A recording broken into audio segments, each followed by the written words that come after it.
ഇന്ന് എൻ്റെ കയ്യിലിരിക്കുന്നത് ഒരു ഗെയിമിംഗ് മോണിറ്ററാണ് കേട്ടോ. 25 ഇഞ്ച് വരുന്ന ഒരു ഗെയിമിംഗ് മോണിറ്ററാണ്. ഇതാണ് സെബ്രോണിക്സിൻ്റെ N25A എന്ന് പറയുന്ന 25 ഇഞ്ചും 180 ഹെഡ്സും വരുന്ന ഒരു ഗെയിമിംഗ് മോണിറ്ററാണ്. അതുമാത്രമല്ല HDR10 വരുന്നുണ്ട്, IPS വരുന്നുണ്ട്. നിങ്ങൾ ഉദ്ദേശിക്കുന്ന ഒട്ടുമിക്ക എല്ലാ ഫീച്ചേഴ്സും വരുന്ന ഒരു മോണിറ്റർ കൂടിയാണ്. ഇതിൻ്റെ വിലയെന്ന് പറയുന്നത് 9,999 രൂപയുള്ളൂ. നമുക്ക് ഒട്ടും താമസിപ്പിക്കാതെ തന്നെ ഇതങ്ങോട്ട് അൺബോക്സ് ചെയ്യാം. 25 ഇഞ്ചിൻ്റെ ഈ ഒരു ഗെയിമിംഗ് മോണിറ്റർ ഇത്രയും ഫീച്ചേഴ്സും കാര്യങ്ങളൊക്കെ ആയിട്ട് 9,999 എന്ന് പറയുന്നൊരു മോശം പ്രൈസിങ് അല്ല കേട്ടോ, നല്ലൊരു പ്രൈസിങ് തന്നെയാണ്. പോരാത്തതിന് സെബ്രോണിക്സിൻ്റെ പാനൽസ് എന്ന് പറയുന്നത് സാംസങ്ങിൻ്റെ പാനൽസാണ്. അതുകൊണ്ട് തന്നെ നിങ്ങൾക്ക് സാംസങ്ങിൽ കാണുന്ന അതേ ഒരു ക്വാളിറ്റി നിങ്ങൾക്ക് ഈ പാനൽസിൽ കിട്ടും. പിന്നെ കളേഴ്സിൻ്റെയൊക്കെ ഒരു ഡിഫറൻസ് ഉണ്ടായിരിക്കും കേട്ടോ. കാര്യം കളർ കാലിബ്രേഷൻ ഓരോ ബ്രാൻഡ്സും പല രീതിയിലാണ് ചെയ്യുന്നത്. അപ്പോൾ ബൈ, അത് നമുക്ക് മാറ്റി വയ്ക്കാം. ആദ്യം തന്നെ യൂസർ മാനുവൽ, ഇതിനകത്ത് എന്തൊക്കെ ഉണ്ടെന്ന് നോക്കാം.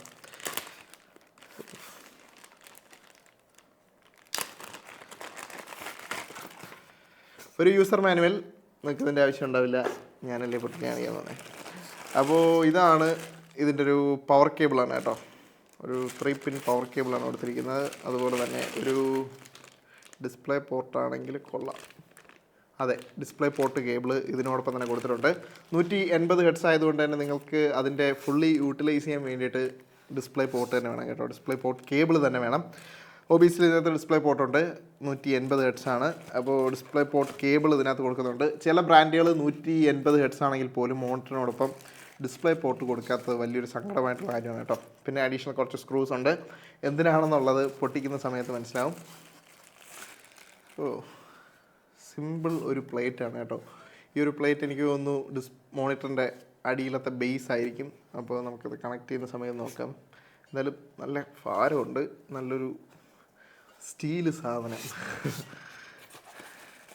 അത് കഴിഞ്ഞാൽ പിന്നെ അതെ, ഇതെന്ന് പറയുന്ന ആ ബേസിൽ കണക്ട് ചെയ്യാൻ വേണ്ടിയിട്ടുള്ള ഒരു സംഭവം നമുക്ക് പിടിയിട്ട് കാണാമല്ലോ. പിന്നെ ഫൈനലി ഇവിടെ ആയിട്ട് നമുക്ക് അഡാപ്റ്റർ കൊടുത്തിട്ടുണ്ട്. ഒരു അഡാപ്റ്റർ റേറ്റിംഗ് നോക്കട്ടെ. ഔട്ട്പുട്ട് 12 വോൾട്ട് 4 ആംപ്സ് 48 വാട്ട്സിൻ്റെ അഡാപ്റ്ററാണ് കേട്ടോ. അപ്പോൾ ഈ ഒരു അഡാപ്റ്ററിലേക്കായിരിക്കും നമ്മുടെ ആ ഒരു 3 പിൻ കണക്ടർ വരുന്നത്. അതിൽ നിന്ന് അഡാപ്റ്റർ വെച്ചിട്ടാണ് മോണിറ്റർ പവർ ചെയ്യുന്നത്. അപ്പോൾ ഇത്രയും സാധനങ്ങളാണ് ഇതിൻ്റെ ആക്സസറീസ് ആയിട്ട് കിട്ടുന്നത്. അത് കഴിഞ്ഞാൽ പിന്നെ നമ്മുടെ മോണിറ്റർ തന്നെയാണ് കേട്ടോ. നല്ല പാക്കേജിങ് ആണ്, നന്നായിട്ട് തന്നെ ചെയ്തിട്ടുണ്ട് അവർ. ഈ മോണിറ്ററൊക്കെ നമ്മൾ അൺബോക്സ് ചെയ്യുന്ന സമയത്ത് കഴിവതും അതിനകത്ത് പിടിക്കാതെ ഇതിൻ്റെ സൈഡിലോ താഴെയൊക്കെ ആയിട്ട് പിടിച്ചെടുത്ത് കഴിഞ്ഞാൽ നമുക്ക് ആ ഒരു മോണിറ്ററിൻ്റെ ഡിസ്പ്ലേക്കൊന്നും വലിയ ഇഷ്യൂ ഇല്ല, നമുക്ക് ഇൻസ്റ്റാൾ ചെയ്യാൻ വേണ്ടിയൊക്കെ സാധിക്കും. അങ്ങനെ ഫൈനലി നമ്മുടെ മോണിറ്റർ ഇവിടെ ഇൻസ്റ്റാൾ ചെയ്തിരിക്കുകയാണ്. ഇതൊരു ആൻറ്റി ഗ്ലെയർ കോട്ടിംഗ് ഉണ്ട് കേട്ടോ. സംഭവം ആ ലൈറ്റ്സ് ഒക്കെ അടിക്കുന്ന സമയത്ത് അത് പ്രത്യേകിച്ച് അറിയാൻ വേണ്ടി പറ്റും. ഇത് ആക്ച്വലി സ്പീക്കറുമാണ്, അതോടൊപ്പം ഇവിടെ ഒരു ലൈറ്റിംഗ് ഓപ്ഷനും കൊടുത്തിട്ടുണ്ട് കേട്ടോ. അപ്പോൾ രണ്ട് സൈഡിലും നമുക്കൊരു ഗെയിമിംഗ് ലൈറ്റിംഗ് സെറ്റപ്പ് അവിടെ കാണാൻ വേണ്ടി പറ്റും. ഓവറോൾ ഡിസ്പ്ലേയുടെ ക്വാളിറ്റി എന്ന് പറയുന്ന കൊള്ളാം കേട്ടോ. ഒരു IPSൻ്റെ ആ ഒരു ഡീപ്പർ ബ്ലാക്സും അതുപോലത്തെ സംഭവങ്ങളൊക്കെ നമുക്ക് ആ ഒരു ഡിസ്പ്ലേക്കകത്തുണ്ട്. പിന്നെ ലൈറ്റ് ബ്ലീഡിങ് ഇഷ്യൂസ് ഒന്നും ഞാൻ ഈ ഒരു ഡിസ്പ്ലേയിൽ കാണുന്നില്ല. അപ്പോൾ ആ തരത്തിലും കൊള്ളാം. പിന്നെ ഒരു എലമെൻറ്റ് എനിക്ക് തോന്നിയെന്ന് വെച്ച് കഴിഞ്ഞാൽ ഇതിൻ്റെ ബാക്ക് സൈഡിലായിട്ട് നമ്മൾ ജോയിസ്റ്റിക്ക് ചെയ്യുന്ന സമയത്ത് ഇവിടെ ആയിട്ട് കാണുന്നത് ആ ഒരു ഗെയിമിംഗ് എലമെൻസിൻ്റെയും ആ ഒരു ഗെയിമിങ്ങിൻ്റെ സംഭവങ്ങളും കാര്യങ്ങളൊക്കെ കൊടുത്തിട്ടുണ്ട്. ഇതിനകത്ത് പിന്നെയുള്ളൊരു കാര്യം എന്ന് വെച്ച് കഴിഞ്ഞാൽ നമുക്ക് ഈ ഒരു ലൈറ്റിൽ കുറച്ചുകൂടെ കൂടുതലായിട്ടുള്ള ബ്രത്തിങ് എഫക്ട്സോ അല്ലെങ്കിൽ മൾട്ടിപ്പിൾ കളർ ഓപ്ഷൻസോ ഒക്കെ കൊടുക്കാമെന്ന് തോന്നി.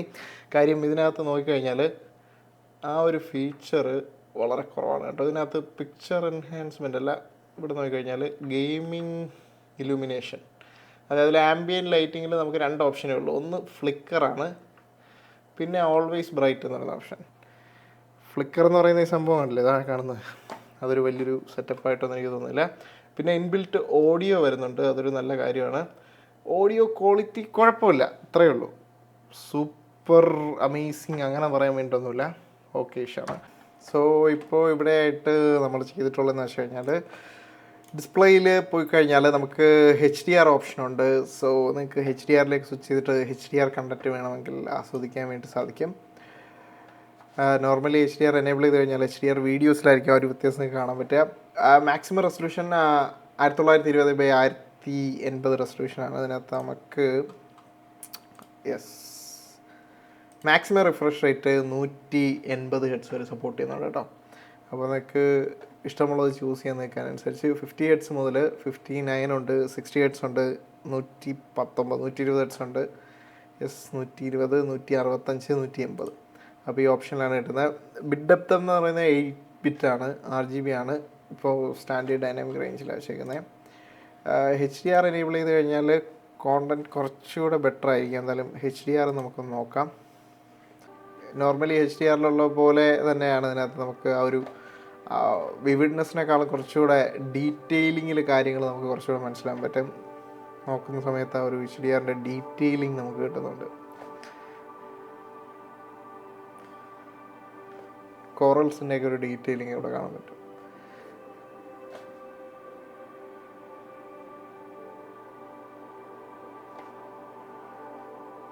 HDR കാണിക്കാൻ പറ്റിയ പെർഫെക്റ്റ് വീഡിയോ ആണ് കേട്ടോ സത്യം പറഞ്ഞാൽ. HDR ഓഫ് ചെയ്ത് കഴിഞ്ഞാൽ പിന്നെ നമുക്ക് ഭയങ്കര വിവിഡാണ് കേട്ടോ. ആ ഒരു വിവിഡ്നെസ് കിട്ടും. പക്ഷേ നമുക്ക് നേരത്തെ കണ്ട പോലുള്ളൊരു ഡീറ്റെയിൽസ് അത്രത്തോളം കാണാൻ പറ്റില്ല എന്നുള്ളതാണ്. ഗെയിംസ് കളിക്കുന്ന സമയത്ത് അത്യാവശ്യം വൈബ്രൻ്റ് ആയിട്ടുള്ള എക്സ്പീരിയൻസ് ആണ്. ആ ഒരു 180 ഹെഡ്സിൻ്റെ ആ ഒരു ട്രൂ മോഷൻ നമുക്ക് അതിനകത്ത് കിട്ടും കേട്ടോ.